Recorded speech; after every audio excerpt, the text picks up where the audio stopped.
आज मैं आपको एक मजेदार कहानी सुनाने जा रही हूँ। यह कहानी सत्यजीत नाम के एक व्यापारी की है। कई देशों में उसका लेन देन था। सत्यजीत को अपने धनी होने का जरा भी घमंड नहीं था। मानवता के लिए उसके हृदय में पूरी श्रद्धा थी। वह दानवीर था। वह दानवीर था। उसका अपना परिवार नहीं था। जो लोग उसके यहाँ काम करते थे उन्हें ही वो अपना सगा संबंधी मानता था। ईश्वर में उसकी आस्था थी। अपने साथियों से प्रायः वह कहता रहता था, मन पवित्र तो ईश्वर भी आपका मित्र है। एक दिन सत्यजीत ने अपना जहाज माल से भरा और शुभ समय देखकर अपना मंजिल की ओर निकल लिया। हवा का रुख बिल्कुल अनुकूल था। सत्यजीत को उम्मीद थी कि वह समय पर अपना मंजिल जरूर पहुंच जाएगा। अभी सफर आधा भी पूरा नहीं हुआ था कि काले बादलों ने अब शगुन के बादल लाकर खड़े कर दिए। देखते ही देखते प्रचंड तूफान के साथ मूसलाधार बारिश शुरू हो गई। खराब मौसम ने समुद्री तूफान का रूप ले लिया।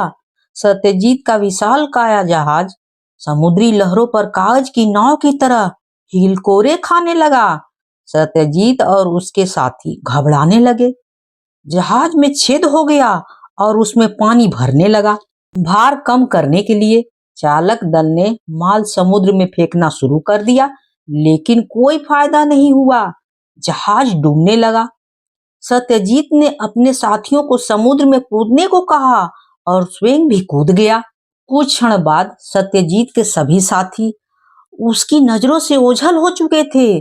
जैसे तैसे उसके हाथ लकड़ी का एक तख्ता लग गया।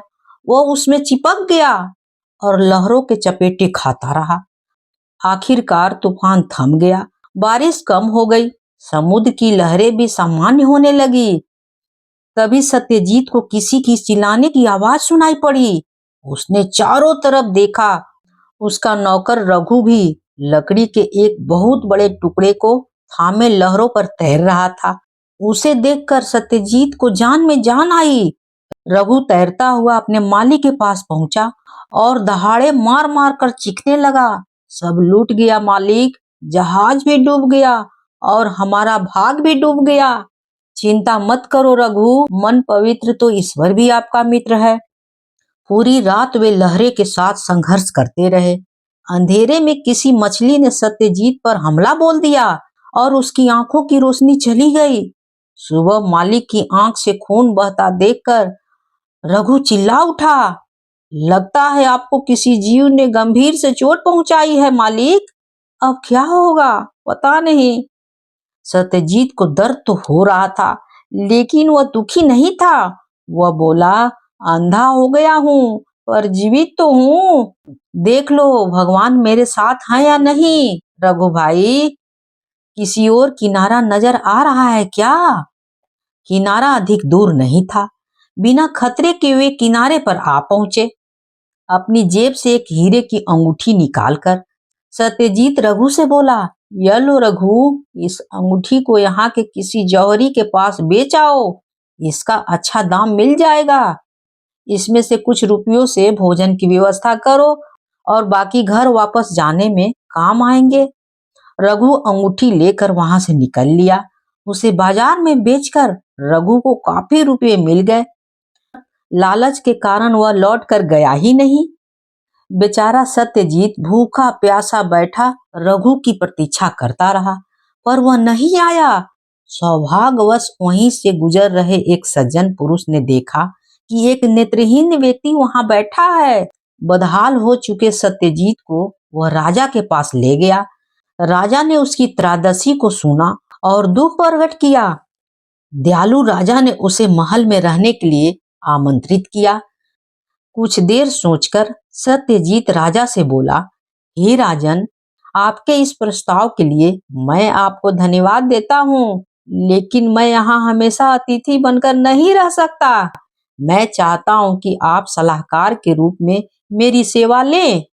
आपके सभी महत्वपूर्ण विषयों पर मैं उचित परामर्श दे पाऊंगा। सत्यजीत के बड़प्पन और आत्मविश्वास से राजा काफी प्रभावित हुआ। उस दिन से सत्यजीत राजा के मंत्रिमंडल में शामिल हो गया। कुछ महीने बाद किसी दूर देश से हीरे का एक व्यापारी राजा के महल में आया। उसके दिखाए आभूषणों में से रानी को हीरे की एक अंगूठी पसंद आ गई और राजा ने सत्यजीत से सलाह लिए बिना अंगूठी खरीद ली। सत्यजीत को जब इस बारे में पता चला तो वह राजा के पास जाकर बोला, आपने अपना वचन नहीं निभाया है राजन, मैं अब यहाँ नहीं रुक पाऊंगा। राजा ने इसके लिए क्षमा मांगी और सत्यजीत को अंगूठी थमाते हुए बोला, यह रही अंगूठी, अब जरा देखो और बताओ कैसी है यह। हीरो को परखने के लिए सत्यजीत की आंखें की जरूरत थी। उसने अंगूठी पर अपनी उंगलियां फेरी और चिल्लाया, यह तो नकली है राजन, आप चाहे तो इसे किसी विश्वसनीय जौहरी को दिखा ले। जौहरी को बुलाया गया। उसने भी अंगूठी और उस पर हीरे को लगे देखकर बताया कि इसका कोई मोल नहीं है, यह तो पत्थर है, बिल्कुल पत्थर है। सत्यजीत को धन्यवाद देते हुए राजा बोला, आज के बाद मुझसे ऐसी गलती नहीं होगी, मैं तुमसे सलाह लेना कभी नहीं भूलूंगा। कुछ दिनों के बाद एक युवक को दरबार में पेश किया गया। लंबा चौड़ा शरीर, हष्ट पुष्ट पहलवान और योद्धाओं जैसी उसकी चाल थी। कौन हो तुम और क्या चाहते हो? राजा ने पूछा। मेरा नाम उग्र है, मैं आपके सबसे बड़े शत्रु राजा विभूति के राज से हूँ। मैंने विभूति के सेना के प्रमुख के पद पर 10 सालों से काम किया है। फिर एक दिन मैंने उसके सामने आपकी प्रशंसा करने की गलती कर दी। इस पर क्रोधित होकर विभूति ने मुझे निकाल कर बाहर फेंक दिया। अब मैं जाता तो कहाँ जाता, इसलिए मैं आपकी शरण में आ गया हूँ। मुझसे क्या चाहते हो? राजा ने पूछा। मैं आप जैसे महान शासक की सेवा करना चाहता हूँ, युवक ने कहा। राजा ने सत्यजीत से पूछा, हाँ सत्यजीत, तुम्हारा क्या कहना है, बताओ। एक दशक तक राजा विभूति के यहाँ एक उच्च पद पर काम करने के बाद भी अगर यह युवक के साथ विश्वासघात कर सकता है तो यह किसी को भी धोखा दे सकता है। राजा ने उग्र का प्रस्ताव अस्वीकार करके उसे विदा कर दिया। सुबह होते ही राजा ने सत्यजीत को बुलावा भेजा। मित्र, मैं किन शब्दों से आपका धन्यवाद करूं? सत्यजीत को गले लगाकर वह बोला, क्या हुआ महाराज, क्यों इस तरह से बातें कर रहे हैं? कल रात सुरक्षा कर्मियों ने मेरे कक्ष में घुस रहे एक व्यक्ति को धर दबोचा। यह वही व्यक्ति उग्र था। उसने स्वीकार किया कि मेरी हत्या करने के लिए उसे दुष्ट विभूति ने भेजा था। अच्छा किया जो तुमने इसे यहाँ न रखने की सलाह दी। इस घटना के बाद राजा सत्यजीत का आभारी हो गया। उसने सत्यजीत को सुविधा संपन्न घर और ढेर सारा धन दिया। अब क्योंकि संचय करना सत्यजीत के व्यवहार में नहीं था, वह सादा जीवन जीता और अपना सारा धन पुण्य कार्यों में खर्च कर देता। एक दिन सत्यजीत निर्धनों को भोजन करा रहा था, तभी उसे एक परिचित आवाज सुनाई दी। उस व्यक्ति का हाथ पकड़कर बोला, रघु। जी मालिक, क्या हुआ तुम्हें? तुम्हारी ये हालत कैसे हुई? अपनी हालत क्या बताऊं मालिक, आज आपको यहाँ देख रहा हूँ तो आपके वे शब्द स्मरण हुआ है कि मन पवित्र तो ईश्वर भी आपका मित्र। मालिक, आप सच में देवता हो और मुझे देखिए, आपके साथ रहकर भी मैं उन मूल्यों को आत्मसात नहीं कर पाया। मैंने आपको धोखा दिया, तभी यह मेरा हाल हुआ है। आपसे क्षमा याचना करने का साहस मुझ में नहीं है। चोरी के आरोप में आप मुझे काल कोठरी में भिजवा दीजिए। रघु, तुम अपने पापों का प्रायश्चित कर चुके हो। सत्यजीत रघु को घर ले आया। उसके हाथ में एक पोटली पकड़ाते हुए बोला, यह लो रघु, अपना काम शुरू करो। निष्कपट भाव से खूब परिश्रम करो और मेरी उस बात को हमेशा ध्यान में रखना।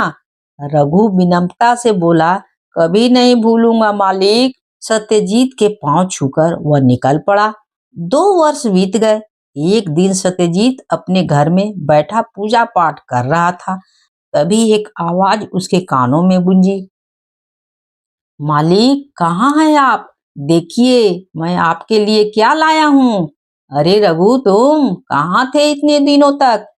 सत्यजीत हैरान होते हुए पूछा, मालिक मैं आपके हर प्रश्न का उत्तर दूंगा, पहले आप लेट जाइए। रघु ने सत्यजीत की आंख में हरे रंग की एक औषधि की 3-3 बूंदे डाली। जलन के मारे उसका बुरा हाल हो गया, लेकिन कुछ ही पल में उसकी यह पीड़ा ठंडक में बदल गई। सत्यजीत ने आंखें बंद रखी। काफी देर बाद रघु बोला, मालिक, अब धीरे धीरे आंखें खोलिए। सत्यजीत ने जैसे ही अपनी आंखें खोली, वह चिल्ला उठा। रघु को, अपने कच्छ को, अपने घर को, सबको देख पा रहा था। अपनी आंखें मलते हुए वह बोला, मैं सपना तो नहीं देख रहा हूँ। मेरी आंखें की रोशनी लौट आई है। कहाँ से ले आया ये जादुई औषधि? आपकी दी हुई राशि से मैंने अपना एक छोटा सा व्यापार शुरू किया। एक व्यापारी यात्रा के दौरान मुझे एक सज्जन मिले थे जो जड़ी बूटी से औषधि बनाने में निपुण था। उसकी बनाई औषधियां कई असाध रोगों को कारगर हैं। यह औषधि मैं उसी से लेकर आया हूँ। खुशी के मारे सत्यजीत ने रघु को गले लगा लिया और आशीर्वाद दिया, ईश्वर सदा तुम्हारे साथ रहें और मित्र बन के रहें। अगर कहानी अच्छी लगी हो तो please please like share and subscribe जरूर कीजिएगा, भूलिएगा बिल्कुल नहीं। कहानी होती है समाप्त।